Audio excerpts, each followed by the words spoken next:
Som, alô, som. Meus queridos, nós vamos reiniciar, já estamos caminhando então para a nossa última palestra e nós desejamos que Deus continue abençoando a sua preciosa vida. E a nossa súplica é que você continue intercedendo em favor da primeira igreja presbiteriana de Vitória, em favor do seu conselho, em favor do encontro, também rendendo graças a Deus pela forma hospitaleira, carinhosa, com que a primeira igreja batista de Vitória nos acolhe já pelo segundo ano consecutivo. Que Deus esteja abençoando o ministério do pastor Doronésio, toda a liderança da igreja. Então, não esqueça de ser grato a Deus por tudo aquilo que Ele tem sido servido em fazer para o louvor da sua glória, para a expansão do seu reino, a edificação dos santos. O Israel está presente. Quero convidar os pais que tragam Israel. Vocês vão conhecer o Israel. Israel chegou. E eu me comprometi com Israel e quero cumprir aquilo que eu me comprometi a fazer.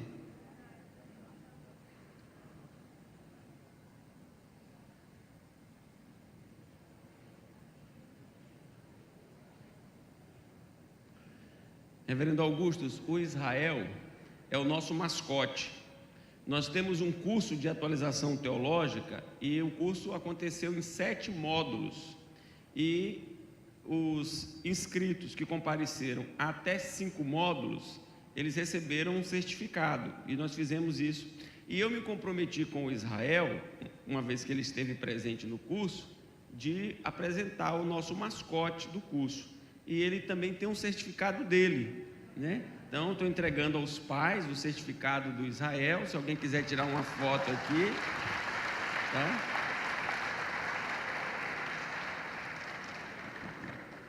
Pode tirar a foto do Israel.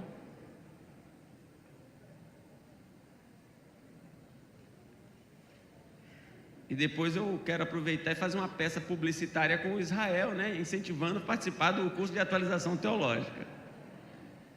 Obrigado, queridos. Vocês podem sentar. Deus abençoe. Nós vamos buscar a face de Deus e pedir a Deus a sua misericórdia. Presbítero Márcio, por gentileza. Reverendo Augustus, por favor. Presbítero Márcio vai pedir a Deus mais uma vez a sua bênção sobre nós, a sua misericórdia sobre a vida do reverendo Augustus e em especial sobre a exposição das Escrituras. Vamos orar. Senhor Deus, queremos dar graças ao Senhor, porque o Senhor nos tem ensinado nesses dias, nos tem abençoado e nós somos gratos ao Senhor, porque o Senhor é misericordioso e nos sustenta. Também te louvamos por todos os homens e mulheres que ao longo da história se dedicaram, abnegaram de suas vidas pessoais, de seus interesses e projetos, em busca de um conhecimento maior e do prazer e do privilégio de passar esse conhecimento para nós. Assim foi com muitos profetas, assim foi com Paulo, assim foi com Agostinho, assim foi com Lutero, com Calvino, com tantos homens dos nossos dias atuais, e um deles certamente é nosso irmão que está aqui hoje, que vai nos trazer a palavra. Agradecemos ao Senhor pela vida de Augusto Nicodemos, de todos os homens que têm se dedicado à obra do Senhor, seja no nosso país, seja em outros países. E nós pedimos ao Senhor também que nos dê tão grande amor, tão grande apreço e zelo pela Tua palavra, que possamos cada dia mais nos dedicarmos ao Senhor, santificarmos nossas vidas, negarmos a nós mesmos, buscarmos a Cristo, que o Senhor use não somente nessa manhã, nosso irmão, mas que o Senhor use-o em todo o restante de sua vida, onde ele for, que ele possa ser palavra do Senhor, e a cada um de nós também que possamos sair daqui transformados pelo poder da palavra do Senhor, para sermos crentes fiéis ao Senhor, servos ativos, árvores frutíferas, e que através do conhecimento que obtivemos aqui, que temos obtido dia a dia nas nossas igrejas, em nossas casas, nós possamos fazer com que muitas e muitas pessoas cheguem aos teus pés e que sejam salvas no nome de Jesus. É assim que nós oramos e te damos graças. Amém, Senhor.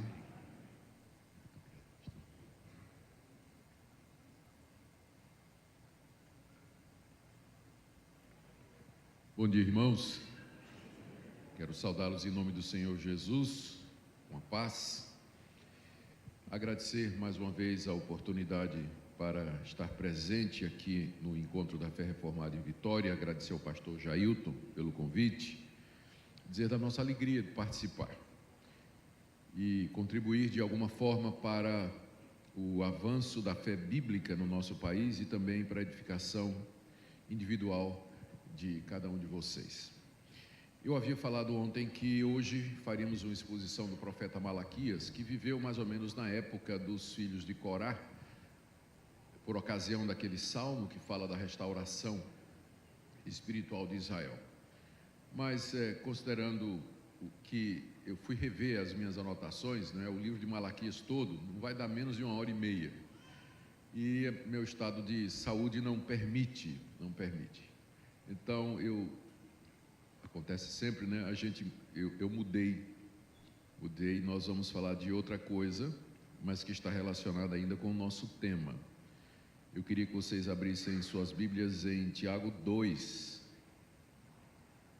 onde nós vamos falar a respeito da relação das obras com a verdadeira fé, um tema que está bem no coração da reforma. Relação entre fé e obras. Vamos ler Tiago, capítulo 2, de 14 a 26. Eu fiz essa mudança na expectativa de que a exposição dessa passagem vai ser mais curta do que se eu fosse falar em Malaquias, mas pode ser que alguma coisa aconteça que acabe sendo maior. Mas, espero que não, sinceramente espero que seja mais breve. Leiamos Tiago 2, de 14 em diante. Meus irmãos, qual é o proveito se alguém disser que tem fé, mas não tiver obras? Pode acaso semelhante fé salvá-lo? Se um irmão ou irmã estiverem carecidos de roupa e necessitados do alimento cotidiano, e qualquer dentre vós lhes disser: ide em paz, aquecei-vos e fartai-vos, sem, contudo, lhes dar o necessário para o corpo, qual o proveito disso? Assim também a fé, se não tiver obras, por si só, está morta. Mas alguém dirá: tu tens fé e eu tenho obras. Mostra-me essa tua fé sem as obras, e eu, com as obras, te mostrarei a minha fé. Crês tu que Deus é um só? Fazes bem, até os demônios creem e tremem. Queres, pois, ficar certo, ó homem insensato, de que a fé sem as obras é inoperante? Não foi por obras que Abraão, nosso pai, foi justificado quando ofereceu sobre o altar o próprio filho, Isaque? Vês como a fé operava juntamente com as suas obras. Com efeito, foi pelas obras que a fé se consumou, e se cumpriu a Escritura, a qual diz: ora, Abraão creu em Deus, e isso lhe foi imputado para a justiça, e foi chamado amigo de Deus. Verificais que uma pessoa é justificada por obras, e não por fé somente. De igual modo, não foi também justificada por obras a meretriz Raabe, quando acolheu os emissários e os fez partir por outro caminho? Porque assim como o corpo sem espírito é morto, assim também a fé sem obras é morta. Até aqui a leitura da palavra de Deus. O Tiago, autor dessa carta, não é o Tiago apóstolo. O Tiago apóstolo foi o primeiro mártir. O livro de Atos relata que logo cedo, na história da igreja, ele foi decapitado pelo rei Herodes para atender aos judeus lá em Jerusalém. A opção que resta é considerar esse Tiago aqui como sendo o Tiago irmão de Jesus, meio irmão de Jesus. Ele, durante o ministério do seu irmão mais velho, se mostrou incrédulo, não creu. Os evangelhos apresentam não só ele, mas os outros irmãos e as irmãs como incrédulos e céticos com relação a Jesus. Mas no livro de Atos, Tiago aparece já como convertido e como líder da igreja de Jerusalém. Então, cremos que é a ele, a Tiago, irmão de Jesus, que nós devemos atribuir essa carta. Como um homem que fazia parte do círculo apostólico, embora ele mesmo não era apóstolo, Tiago, então, e como líder da igreja em Jerusalém, ele escreve essa carta a uma comunidade de judeus espalhada pelo mundo romano, como nós lemos no verso 1, as 12 tribos que se encontram na dispersão. As 12 tribos aqui são as 12 tribos, é uma referência ao Israel de Deus, a igreja de Cristo, que estava espalhada por todo lugar no Império Romano, composta de judeus. Ele escreve para esses irmãos para sanar duas dificuldades. Há dois pontos aqui, são dois eixos na carta, que correm juntos. O primeiro era ajudá-los a enfrentar as muitas perseguições que eram pertinentes àquela época, particularmente as perseguições que eram oriundas dos contemporâneos judeus.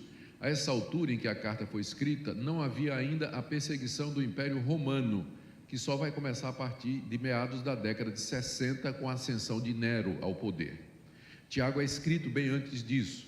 Então, as perseguições que aparecem aqui no livro, são implícitas aqui no livro, dentro dos muitos sofrimentos, eram resultado da perseguição feita pelos judeus, como nós encontramos no livro de Atos. Aonde o evangelho chegava, no livro de Atos, os judeus se levantavam, faziam tumulto, motim, faziam queixa às autoridades, queriam envolver os poderes romanos para deter o avanço do cristianismo e assim por diante. Tiago então escreve a esses irmãos que estavam debaixo de sofrimento e perseguição, com o propósito de orientá-los quanto ao comportamento cristão no meio dessas aflições. Capítulo 1, por exemplo, logo no começo trata disso: meus irmãos, tende por motivo de toda alegria passardes por várias provações. E aí ele desenvolve 5 ou 6 pontos afetos à maneira do comportamento no meio das dificuldades. Mas há um outro eixo na carta, um outro ponto de preocupação, que era uma deficiência, eu não vou chamar de teológica, mas também ela não deixa de ser. Era uma deficiência no entendimento daqueles irmãos com relação à natureza do cristianismo, particularmente no que diz efeito à sua aplicação. Todo mundo conhece todo mundo sabe que uma das pegadas da carta de Tiago é exatamente no que parece ser a contradição que havia naquela comunidade, entre o que eles criam e o que eles praticavam. No capítulo 1, Tiago se queixa deles, dizendo que eles pratiquem aquilo que têm ouvido. No verso 22 do capítulo 1, tornai-vos praticantes da palavra e não somente ouvintes, enganando-vos a vós mesmos. Por algum motivo que a gente não sabe, esses judeus convertidos ao cristianismo entenderam que a fé cristã era alguma coisa a ser entendida, crida, a ela nós devíamos dar um assentimento intelectual, e isso era suficiente. E era talvez uma conclusão equivocada do ensino do apóstolo Paulo, que também pregou nessas regiões aqui. A carta é escrita para judeus da dispersão, e era na dispersão que Paulo praticava o seu ministério, exercia o seu ministério. A mensagem de Paulo é que o homem é justificado pela fé, sem as obras da lei.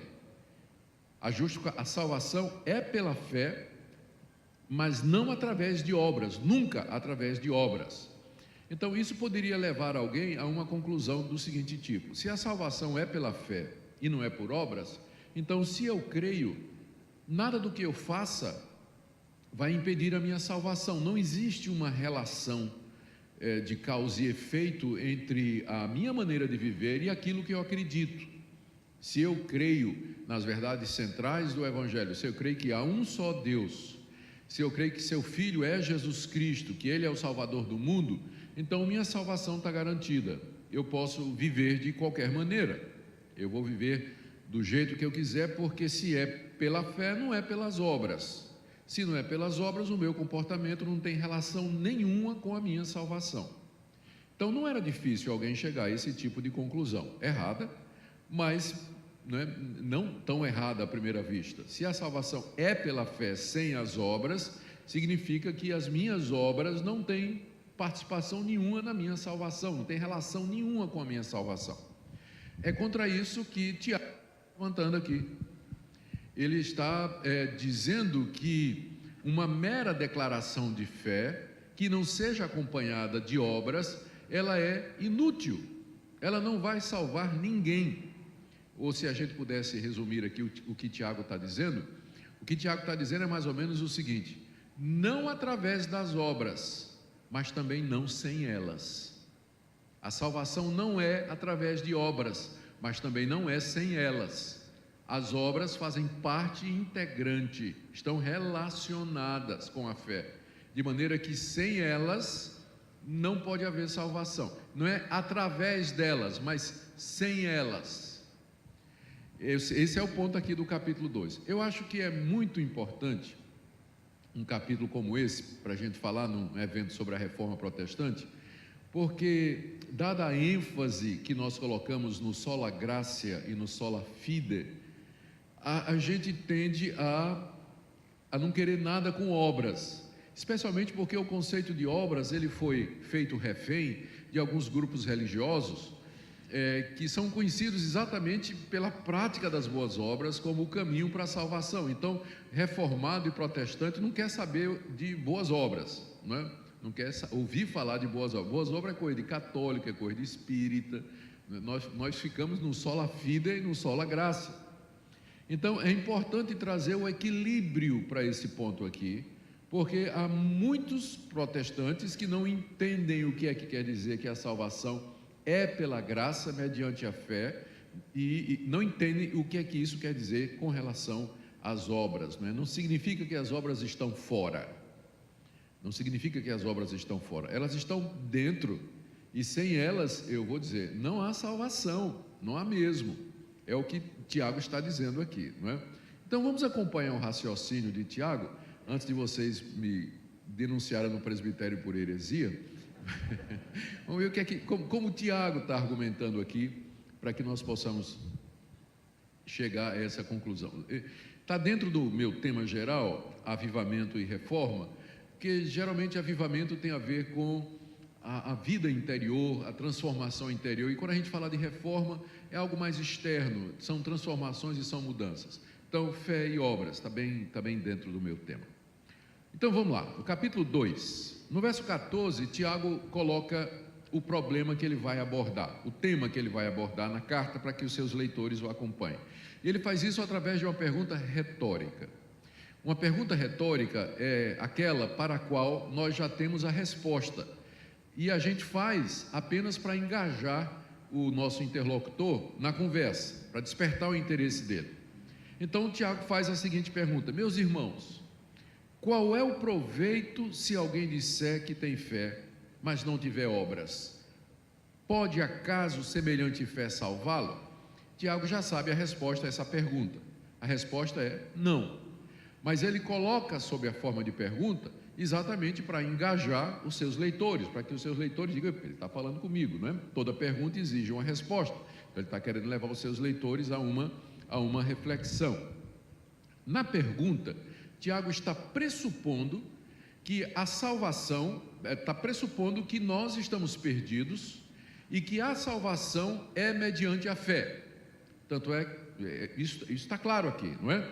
Qual o proveito se alguém disser que tem fé, mas não tiver obras? Significa que se alguém tem fé e obras, essa pessoa está salva.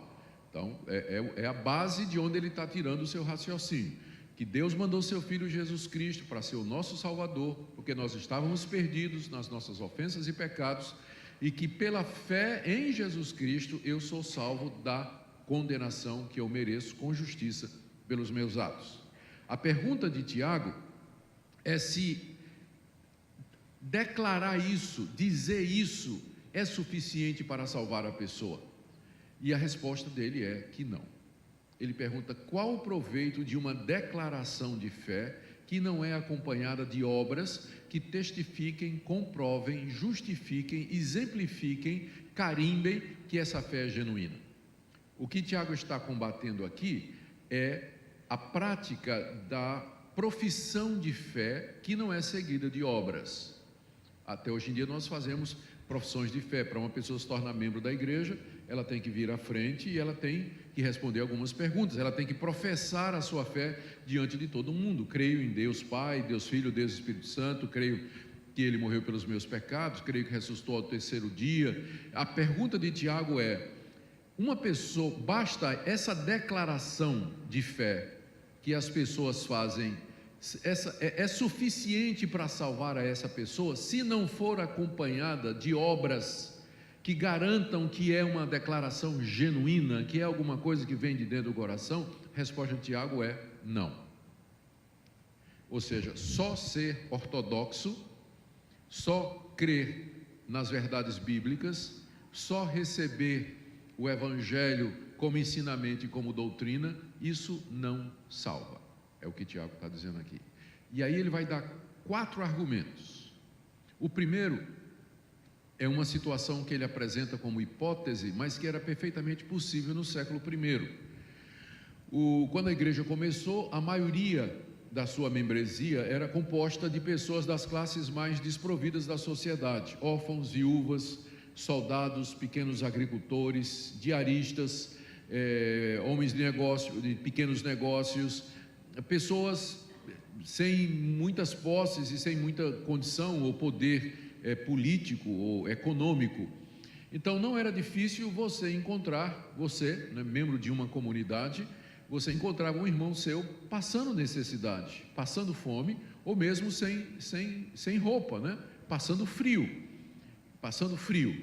E é isso que Tiago está levantando aqui, essa possibilidade, essa ideia, né? Ele está levando o leitor a imaginar isso. Imagina que você está andando na rua e você encontra um irmão, né? E com a sua esposa, os dois, um homem e a mulher, e eles estão com fome. Era possível isso no primeiro século, não é? Hoje também, menos, mas no primeiro século era muito mais possível isso. E além de estarem passando fome, eles estão passando frio, porque eles não têm roupa, não têm cobertor, não têm com que se cobrir.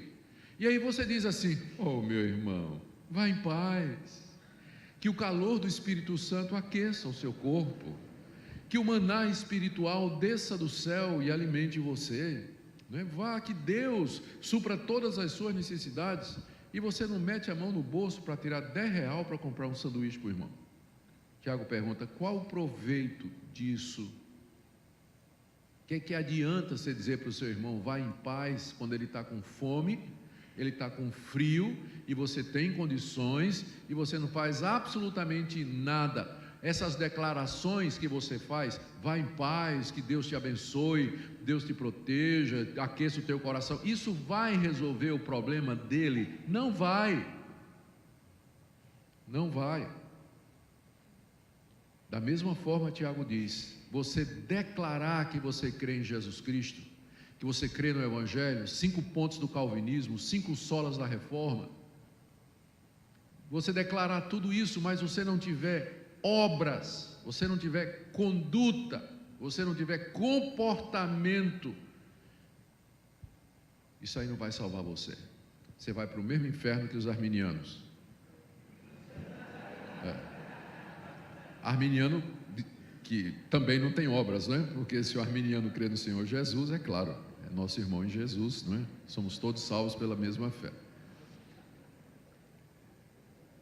Então, esse é o primeiro argumento. Qual o proveito de declarações ortodoxas de fé que não são seguidas de obras que demonstram que aquela declaração ela é sincera e parte de um coração convertido e regenerado? A resposta, a conclusão dele no verso 17 é essa, olha: assim também a fé, se não tiver obras, por si só está morta. A fé sem obras é um cadáver. Pastores conhecem a experiência de ir para velórios e lá encontrar gente que, do seu conhecimento, né, que conviveu e tudo. Imagina a cena, o enterro de uma mulher jovem, morreu de câncer, e ela está lá, deitada no caixão aberto, está com sua melhor roupa, prepararam a face, né, maquiada e tudo, bonita.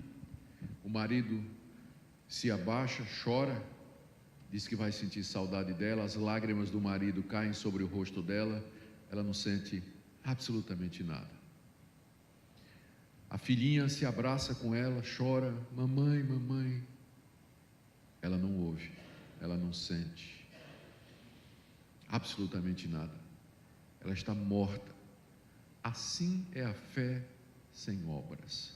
Ela pode ser enfeitada, ela pode ser bonita, pode ser maquiada, mas é um cadáver. É um cadáver, se não é acompanhado de atitudes e comportamento que demonstrem a sua veracidade. E nós, reformados, precisamos lembrar disso, que A doutrina da reforma, que é a doutrina bíblica, não é só para aqui, mas é para aqui também. Eu vi uma vez um folheto evangelístico que dizia assim: o homem que errou o céu por 20 centímetros. Eu achei muito interessante aquilo, abri o folheto e morri de rir. 20 centímetros é a distância da cabeça para o coração, né? Ele errou o céu por 20 centímetros, porque estava tudo aqui, mas não estava aqui. Então, primeiro argumento de Tiago. Segundo argumento, está aí no verso 18: mas alguém dirá: tu tens fé e eu tenho obras. Mostra-me essa tua fé sem as obras, e eu com as obras te mostrarei a minha fé. Aqui Tiago emprega um outro recurso de retórica chamado diatribe.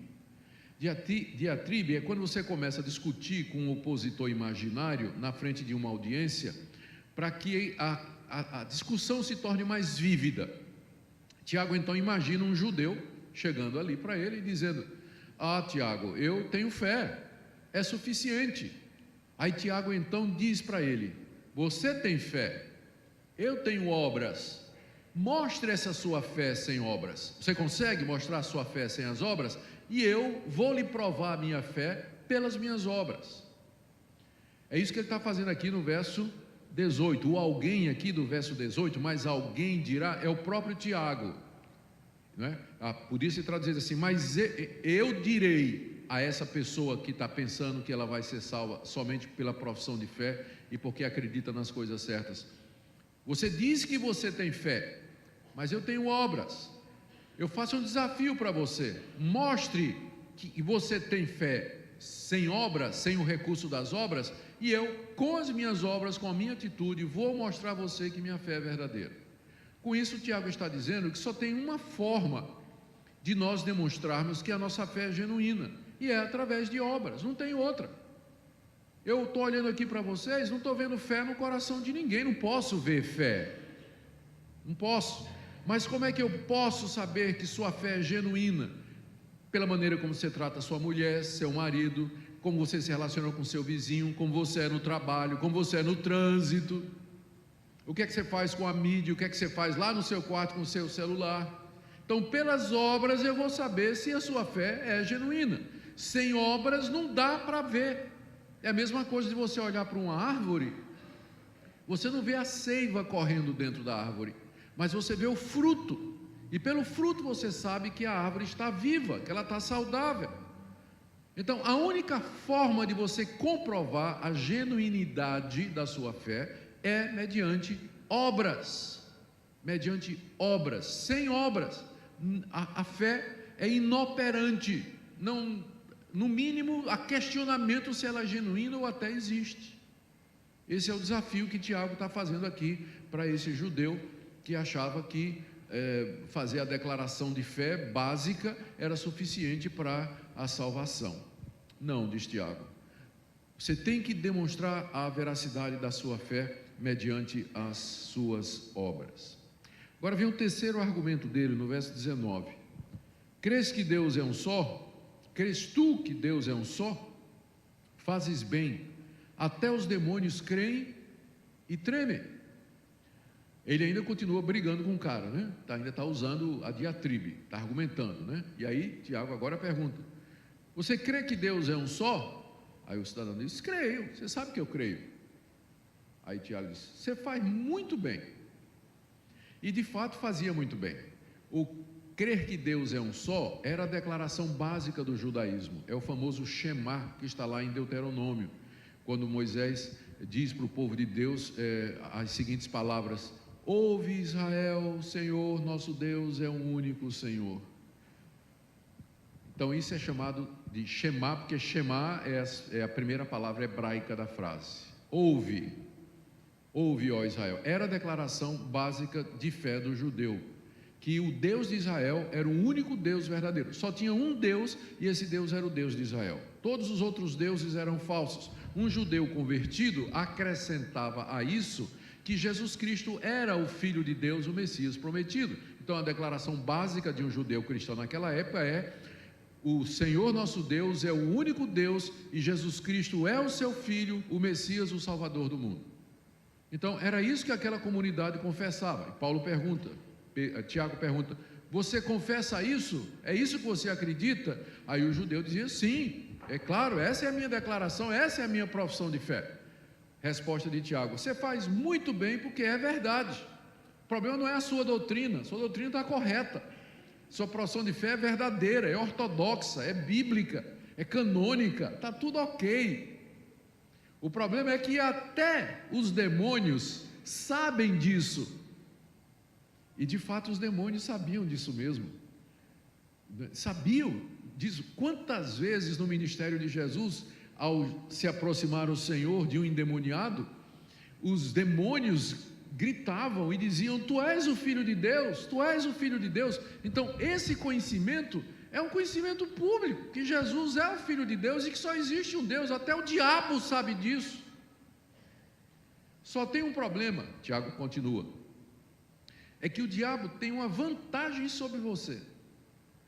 Os demônios tremem e você não treme. Ou seja, o diabo vai entrar no céu na sua frente.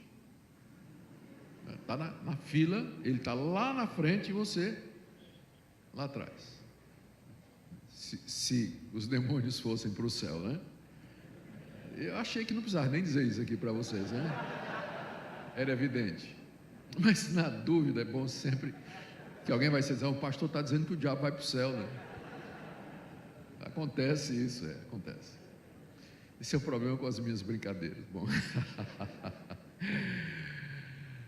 o diabo, talvez aqui Tiago esteja lembrando daquele episódio nos evangelhos em que Jesus, na terra de Gadara, do outro lado do mar da Galileia, encontrou 2 endemoniados.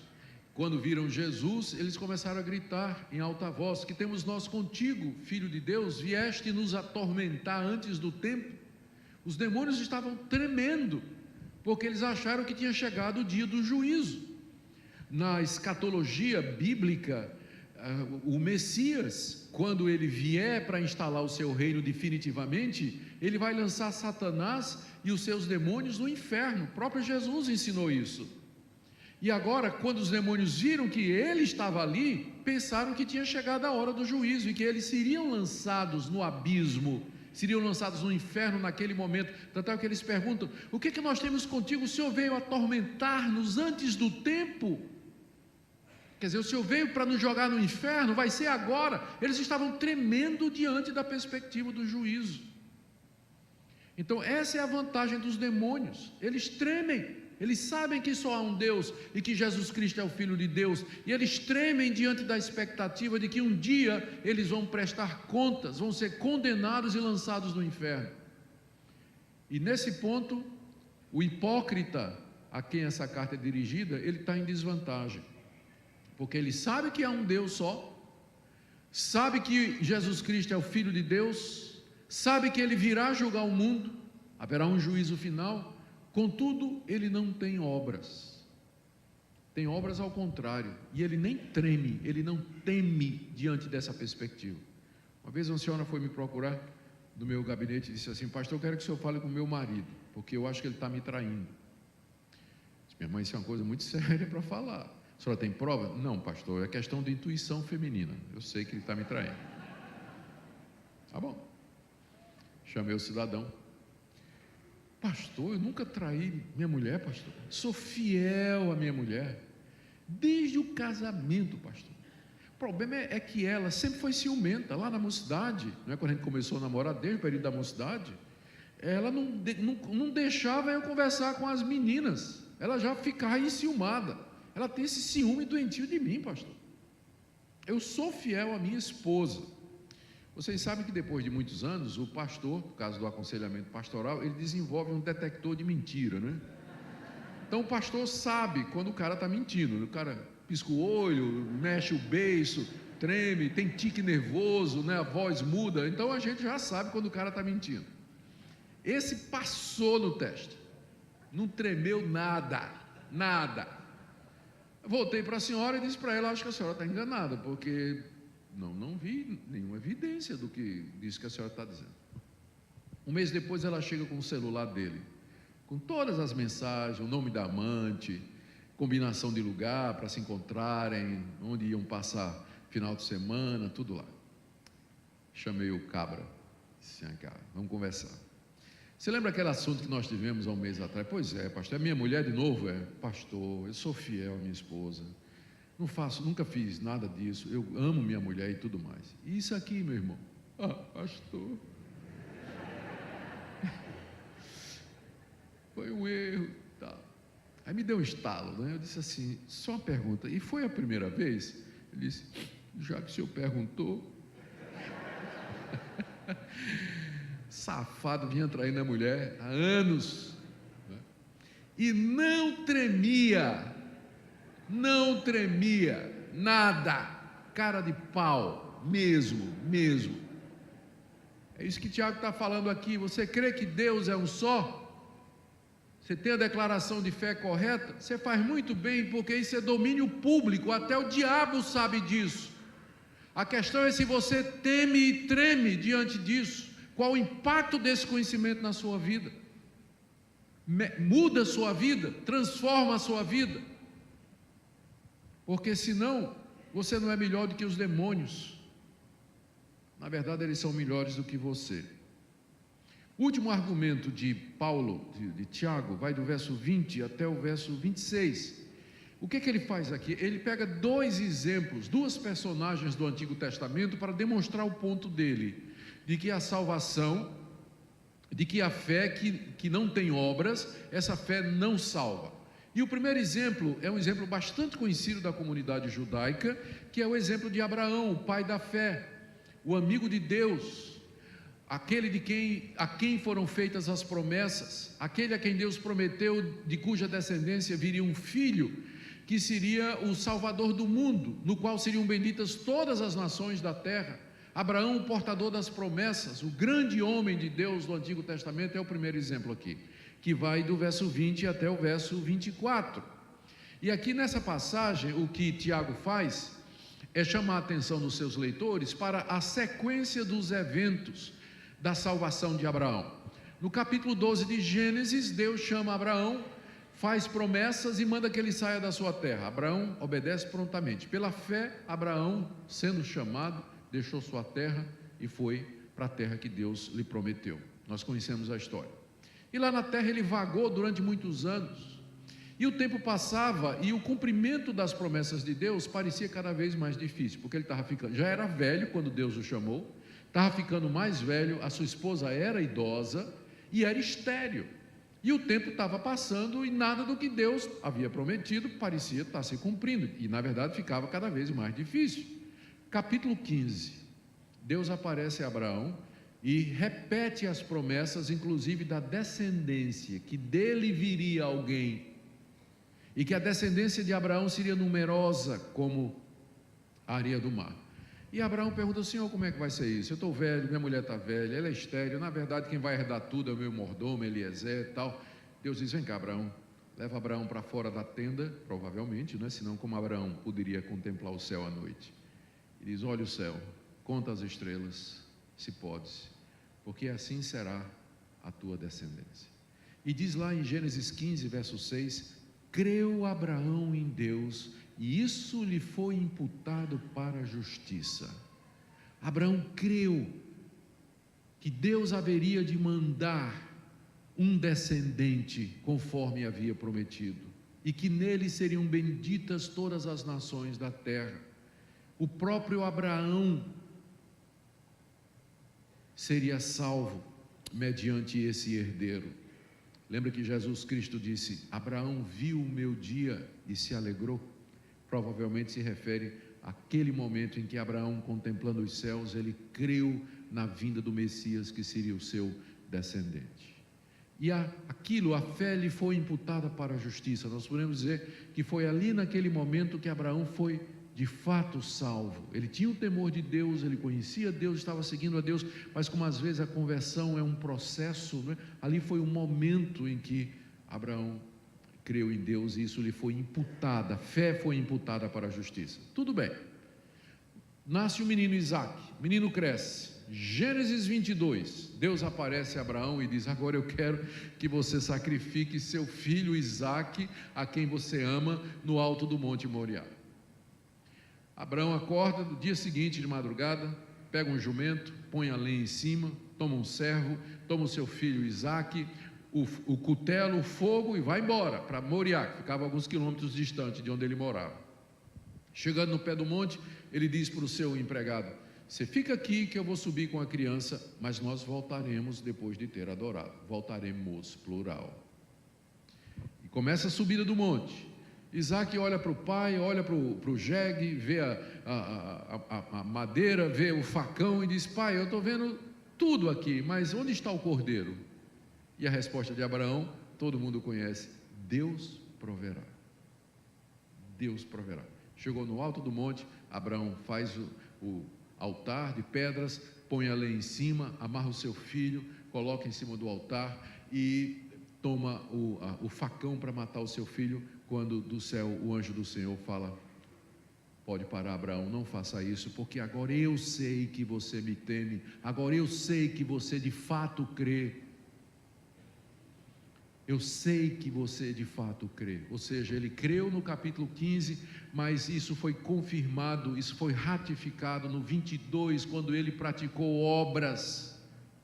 Você nota que essa altura aqui, o conceito de obras, Tiago já expandiu o conceito de obras. Obras aqui não é mais dar pão a quem está com fome, cobertor a quem está com frio, mas obras aqui é você obedecer a Deus, você dar a Deus o que você tem de mais precioso.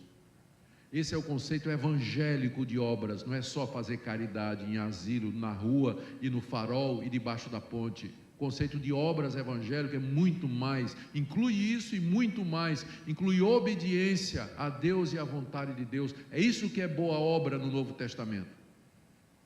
Olha, vamos ler agora a passagem de novo à luz dessa explicação. Verso 20, Tiago ainda está brigando com o cara, só que agora está xingando. Queres, pois, ficar certo, ó homem insensato, seu bobo? Você quer ter certeza do que eu estou dizendo é verdade? De que a fé sem as obras é inoperante? Aí ele então cita o caso de Abraão. Não foi por obras que Abraão, o nosso pai porque é um judeu falando para outro, né?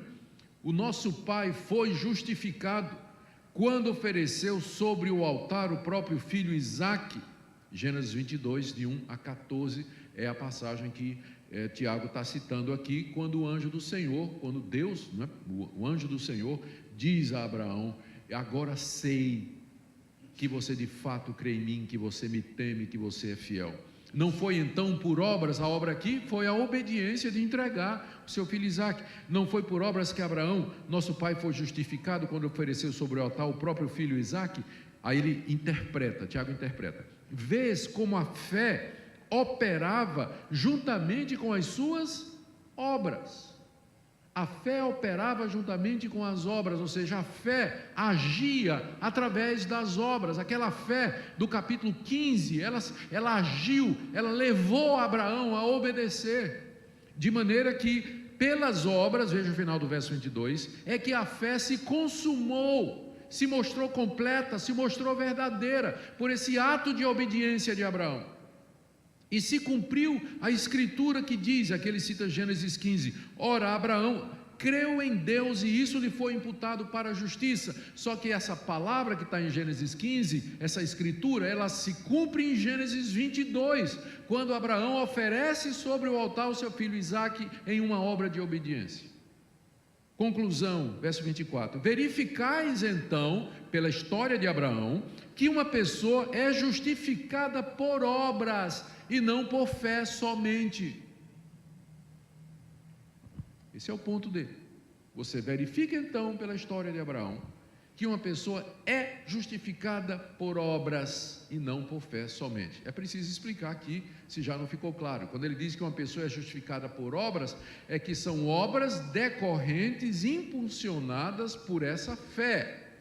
22 nunca teria existido se não tivesse 15, não é? O capítulo 15. O capítulo 22 são obras que foram motivadas pela fé do capítulo 15. As duas coisas andam juntas, são dois lados da mesma moeda. A fé salvadora, ela vem acompanhada de obras, como Paulo diz em Efésios capítulo 2, pela graça sois salvos por meio da fé, isso não vem de vós, é dom de Deus, não por obras para que ninguém se glorie.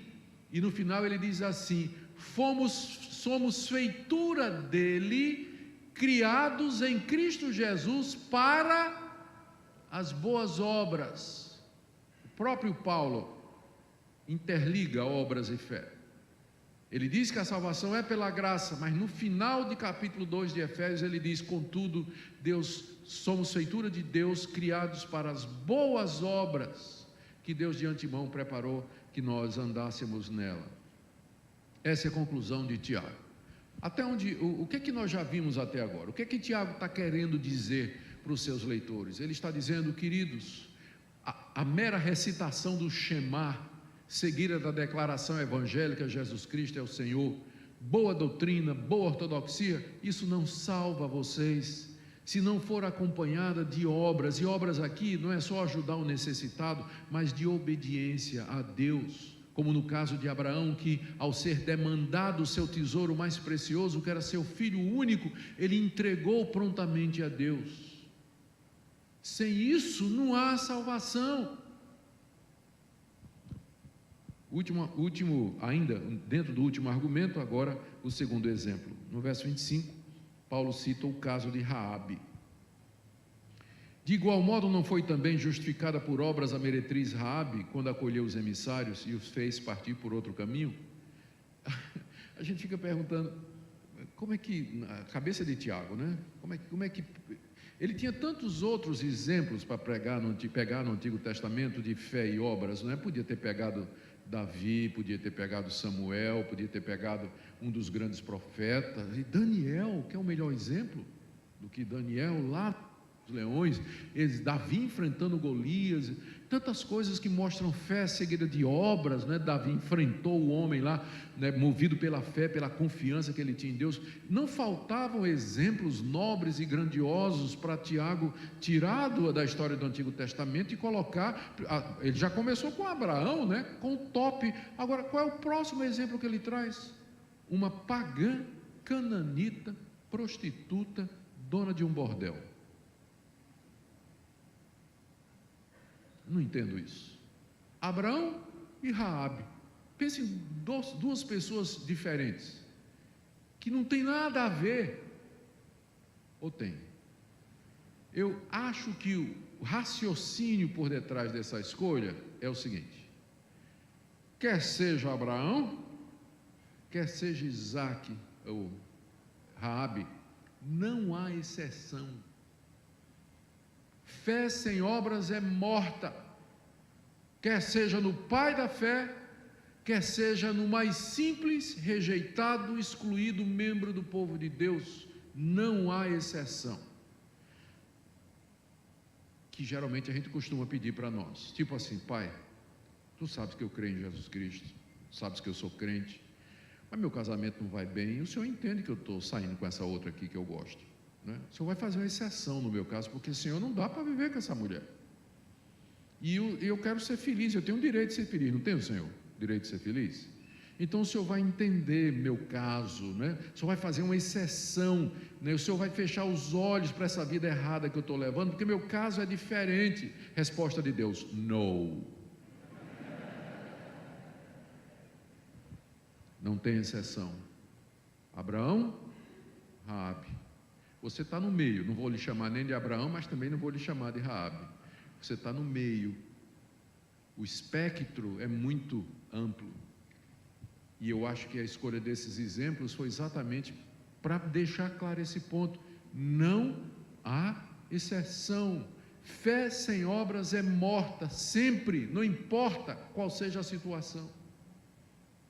O caso de Raabe, aqui o conceito de obras já evolui para incluir o risco da própria vida por amor ao Evangelho, que foi o caso de Raabe, que ao receber os espias, que vinham com o objetivo de obter inteligência militar para a conquista da cidade, ela reconheceu naqueles dois espias o Deus em quem ela já cria. Porque Raabe, por que eu digo que ela era dona do bordel? Vocês lembram o resto da história lá em Josué, que os espias disseram para ela que ela seria poupada no dia da conquista, e mandaram que ela fizesse o quê? Jogasse pela janela um fio escarlata. Lembra da história? Para isso significava então que Raabe morava no alto da muralha, condomínio de luxo naquela época.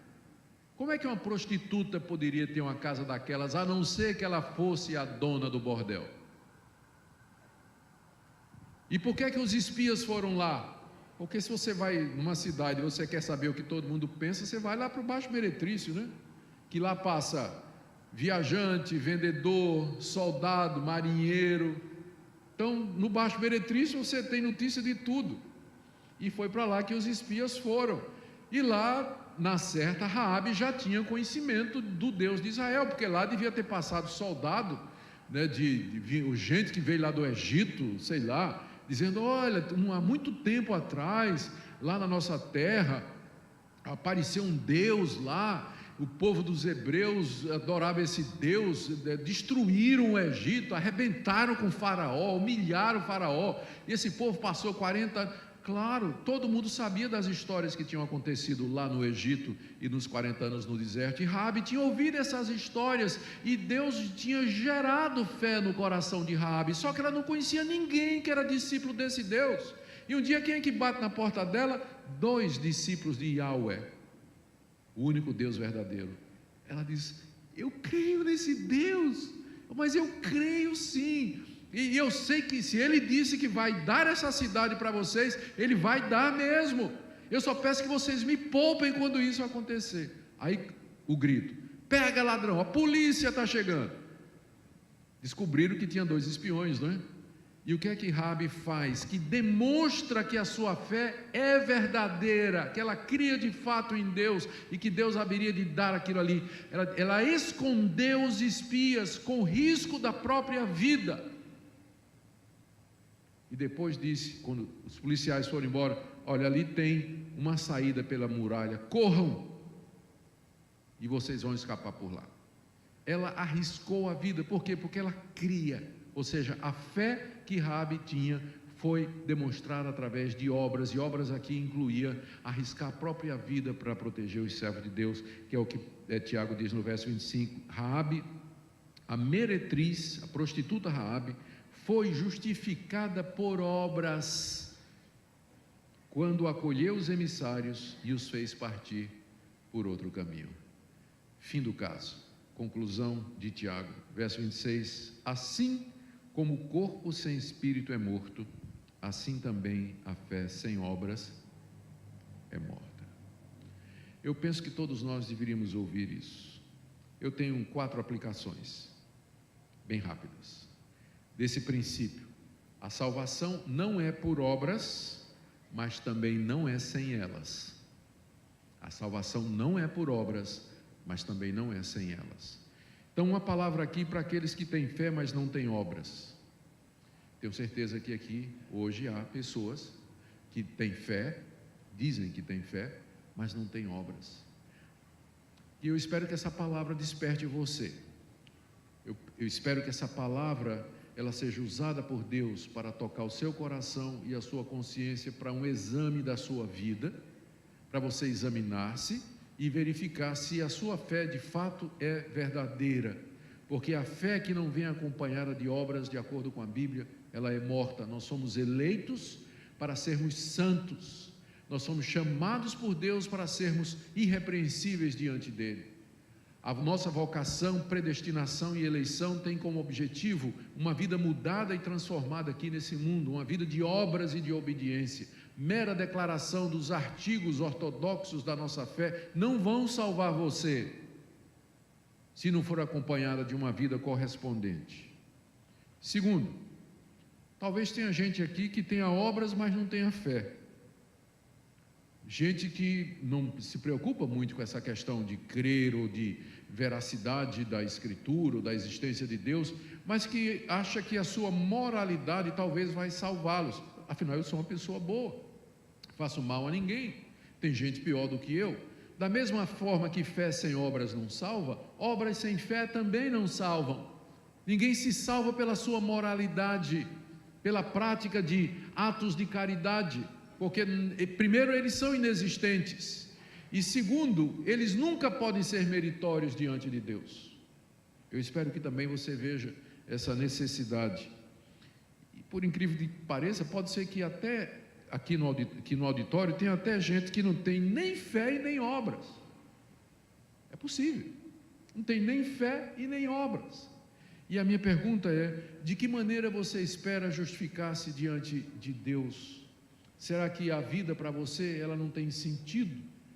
E que o significado dela é simplesmente existir, gozar os prazeres que você pode obter com os recursos que você tem?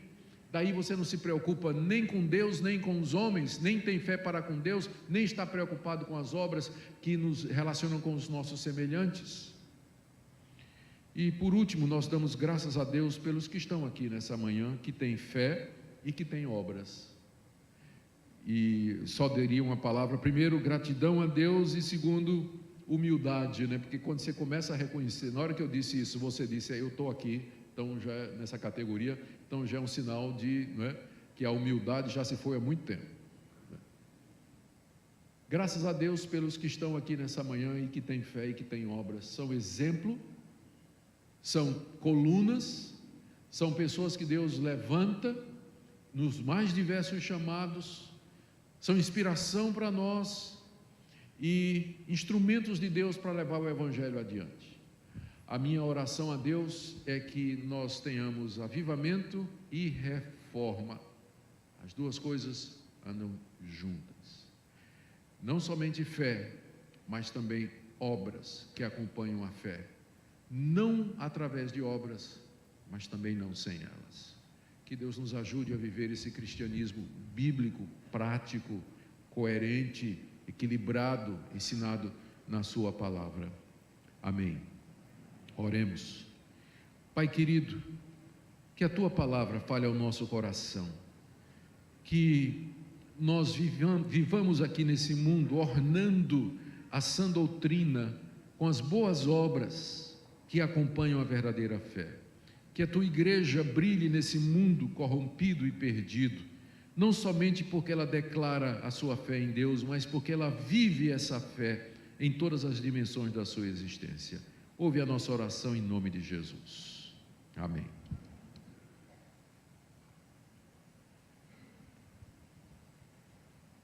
Muito obrigado, pastor.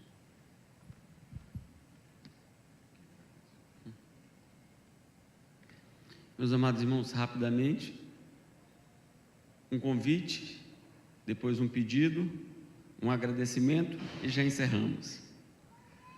Então vamos começar com o convite. Domingo, dia 29, domingo, dia 29, às 15 horas, no Centro de Celebrações, estaremos ali reunidos para dar graças a Deus pelos 500 anos da Reforma. Então, nós queremos convidar você a que participe conosco. Domingo, dia 29 de outubro, às 15 horas, no Centro de Celebrações. O culto começa às 15, previsão de encerramento às 16h45, você vai poder voltar e participar do culto à noite na sua igreja, sem nenhum prejuízo. Então, você vá, participe conosco, esteja presente, convide alguém, você que é de sociedade interna, organize a sua sociedade, a sua UMP, a sua UCP, a sua UPA, sua UPH, leve, vá, movimente, será um tempo bonito de celebração ao Senhor. Lá nós teremos a Bíblia comemorativa dos 500 anos, lá será oferecida, então você já vá preparado para adquirir sua Bíblia comemorativa pelo transcurso dos 500 anos da Reforma Protestante. Então, o primeiro já foi, que é o convite. Agora, a questão do pedido. O pedido é o seguinte: o elevador de carga está com defeito, o elevador de cargas, e o elevador aqui também, né? Deu um defeito ontem. 3 senhoras ficaram retidas temporariamente no elevador, né? Eu não vou dizer o nome de uma, porque é membro da nossa igreja, né? Ela é baiana, né? E aí ela ficou presa lá no elevador ontem. E aí as pessoas que estavam do lado de fora reconheceram assim a voz, e uma pessoa perguntou: Velma, é você? Ela respondeu: não, é Augusto Nicodemos. Só que quem estava do lado de fora não gostava do reverendo Augusto, aí deram as costas e deixaram ela presa no elevador. É isso que dá usar o nome dos outros, né? Ela disse: eu vou usar o nome de Augusto porque vou ser liberada logo. Só que quem estava do lado de fora não era simpático ao reverendo Augusto, largou ela para lá. Então não faça isso, diga seu nome, né? Então, bom, contei essa história e qual é o pedido?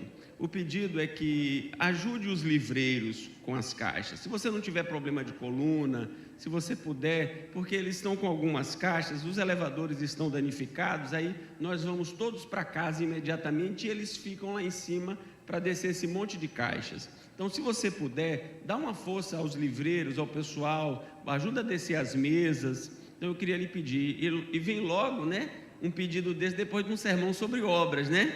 Então, só quero lembrar isso a você, não quero sugestionar nada, não quero induzir nada, tá?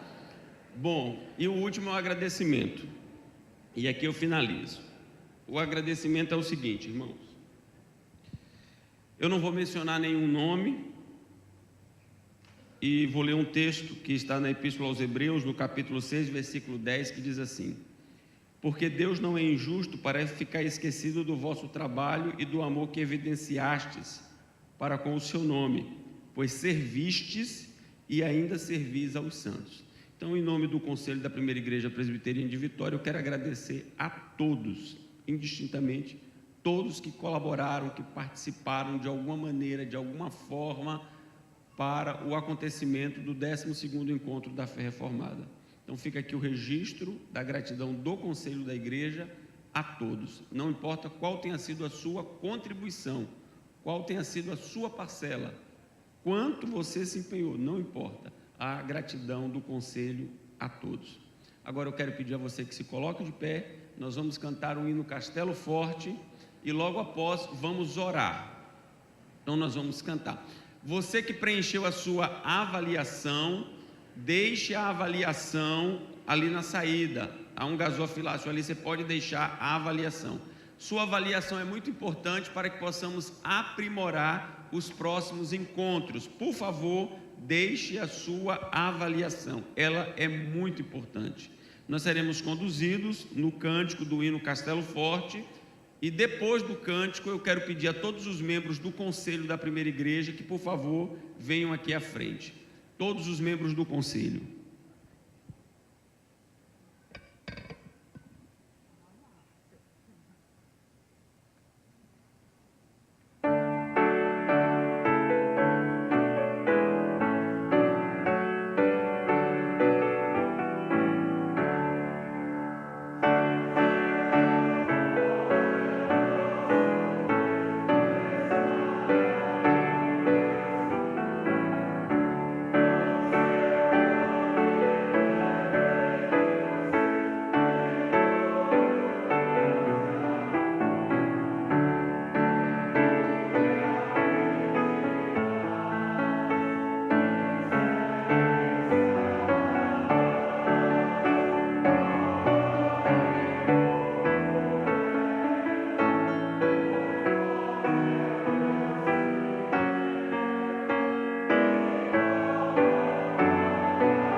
os membros do conselho da nossa igreja, por gentileza. Todos os membros do conselho, por favor. Como sempre fazemos a cada ano no encerramento, nós temos aqui a liderança da nossa igreja e é um momento de gratidão a Deus por tudo que transcorreu. É um momento também de pedir a Deus força e graça para que possamos iniciar a jornada para o próximo ano imediatamente. Então, nós vamos orar nesse instante, todos os membros do conselho aqui juntos, pedindo a Deus a sua graça. Eu vou pedir ao nosso decano, presbítero Haroldo, que nos eleve a Deus nesta palavra de gratidão e súplica. Bendito e eterno Deus, nós louvamos, glorificamos o Teu nome, tanta coisa que Tu fazes em nossas vidas. Te agradecemos por estes dias, pela bênção que Ele foi na vida de todos nós, por aquilo que pudemos ouvir, por aquilo que pudemos entender, por aquilo que Tu colocaste em nossos corações. Ajuda-nos, ó Pai, ajuda-nos a viver o que a Tua palavra nos ensina, a ter vidas consagradas, vidas santas diante de Ti. Sabemos que Tu tens Tuas bênçãos prontas para serem derramadas sobre nós. Te suplicamos que nos abençoe e oriente todo o nosso viver. Te agradecemos por aqueles que por aqui passaram, aqueles que trouxeram as orientações, que foram inspirados por Ti. Muito obrigado, porque sabemos que a dádiva Tua, que Tu possa abençoá-los grandemente também. Também te agradecemos, ó Pai, por aqueles que organizaram este encontro, que Tu possas derramar das Tuas graças sobre eles e que possam estar sempre alegres por ter feito a Tua obra neste local. Pedimos que nos abençoe, nos guarde no decorrer deste dia e que amanhã estejamos prontos para te servir, para ir à Tua casa para a adoração. Nós oramos com nossos corações agradecidos, em nome de Jesus. Amém. E agora, amados do Senhor, ide em paz. Que a graça bendita, abundante e gloriosa do nosso Redentor, Jesus Cristo, e o amor eterno, imutável de Deus, o nosso gracioso Pai, e as consolações e o poder do Espírito Santo, sejam sobre todo o povo de Deus, aqui e agora. Amém.